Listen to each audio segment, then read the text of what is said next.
Jorge Santayana, is credited with the saying, "Those who cannot remember the past are condemned to repeat it." When it comes to January 6th, we would all do well to heed that advice. But right now, there's an effort on the part of the House Republican leadership to make sure we forget that that fateful day ever happened. Later today, the House will vote on establishing an independent commission to investigate the events of January 6th, a complement to the investigation in the House and Senate committees. Both sides negotiated for months. The House Republican leader made 3 specific requests in February. All 3 were granted by House Democrats. Modeled after the bipartisan 9/11 Commission, it will have equal representation from both Democrats and Republicans. Subpoenas can only be issued if members from both sides agree. It appeared we had reached a consensus with the support of rank-and-file Republicans. And frankly, I thought the Speaker was being very generous because subpoena power is so important when you look into something.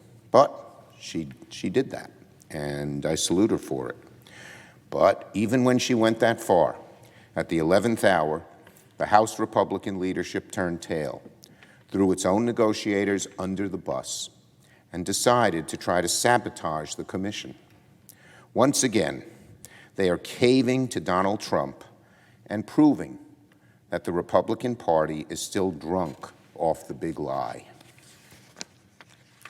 Just 1 week after House Republicans fired Congresswoman Cheney for simply telling the truth about the election, their new leadership is trying to kill a bipartisan investigation, a very down-the-middle bipartisan investigation of the attack on our Capitol.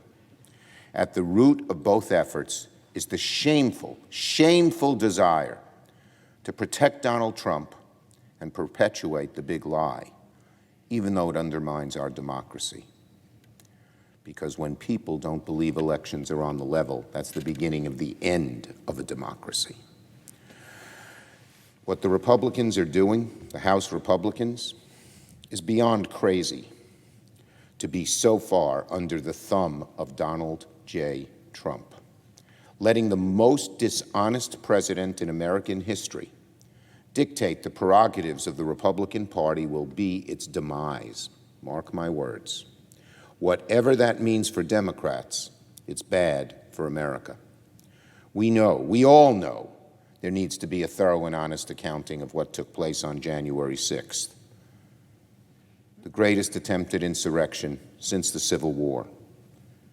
And we have to make sure that such a despicable event never repeats itself. That's why we need the investigation.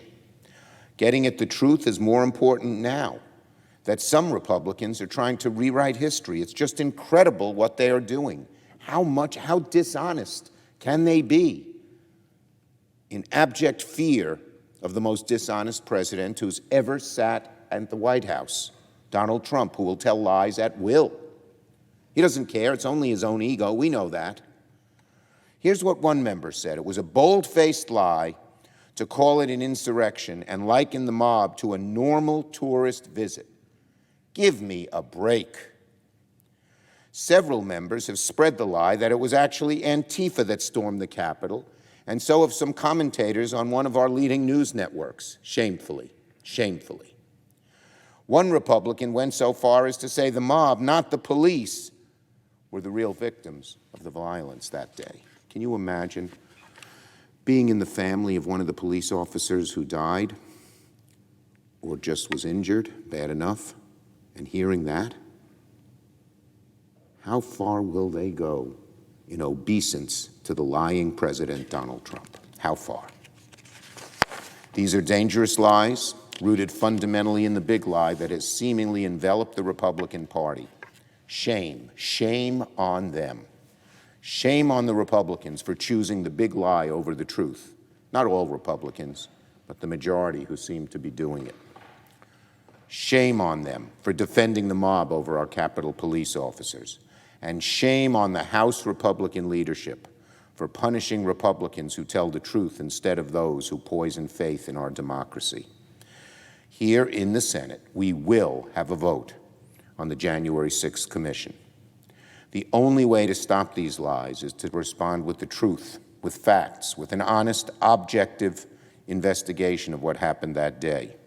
An independent commission can be the antidote to the poisonous mistruths that continue to spread about January 6th. And that is what our founding fathers believed in. They believed in a fact-based nation. And they believed the facts will come out. People will have different views when they see those facts and assemble those facts. But they believed in the truth.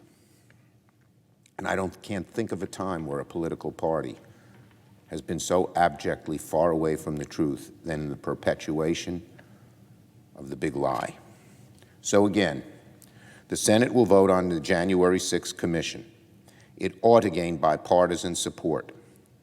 There are reports, sad, unfortunate reports, that the Republican leader here in the Senate might be following his House colleagues down the rabbit hole and will oppose the commission.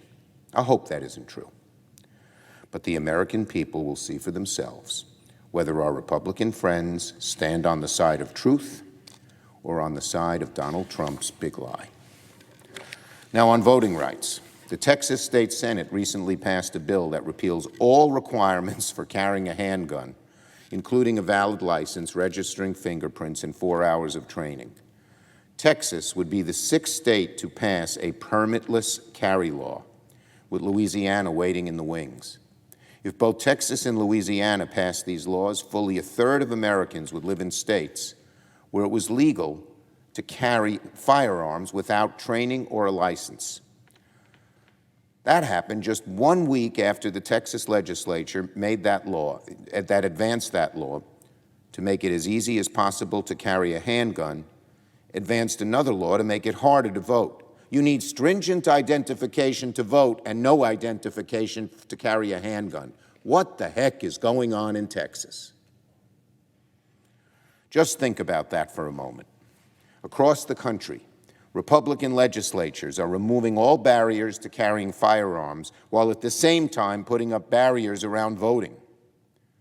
The political right wants to make it easier for felons to get a gun, but harder for younger, poorer, and non-white Americans to vote. It's hard to think of a more reactionary vision for our country, a more backward-looking vision, a vision that eventually will be repudiated, not only in the history books, but in our nation's politics. Sadly, as voter suppression laws sweep through Republican state houses from Florida, Montana, and everywhere in between, the political right is actually bragging about how successfully they're restricting the franchise. Last week, a spokesperson for Heritage Action, the lobbying arm of a far-right think tank, told a group of Republican donors that Heritage Action was drafting new voter restrictions and literally handing them over to state legislators in order to give the laws, quote, the grassroots feel.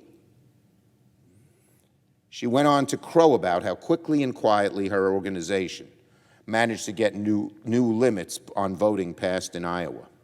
She told the donors that she looked at her team of right-wing lobbyists and said, it can't be that easy. That's how the far right is talking about making it harder for Americans to vote. Behind closed doors, with well-heeled donors, they're laughing about how easy it is to limit American voting rights. And that's because Republican legislators from one end of the country to the other are eagerly and willfully going along. It's despicable. It's despicable. In this country, in a democracy, when your side loses an election, you try to win more voters over. You don't try to stop the other side from voting. But seizing on that big lie that the election was stolen, Republican legislatures are orchestrating the greatest contraction of voting rights since the end of Reconstruction and the beginning of Jim Crow. These laws cannot go unanswered.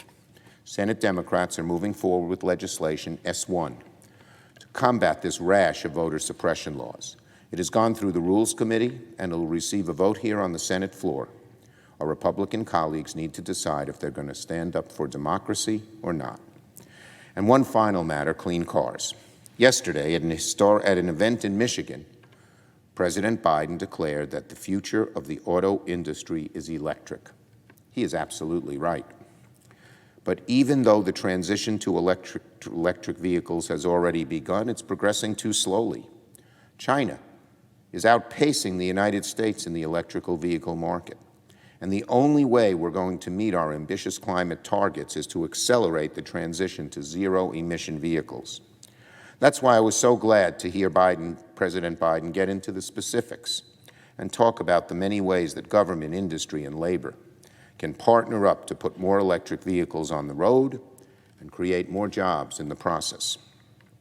At the heart of that effort is legislation called Clean Cars for America.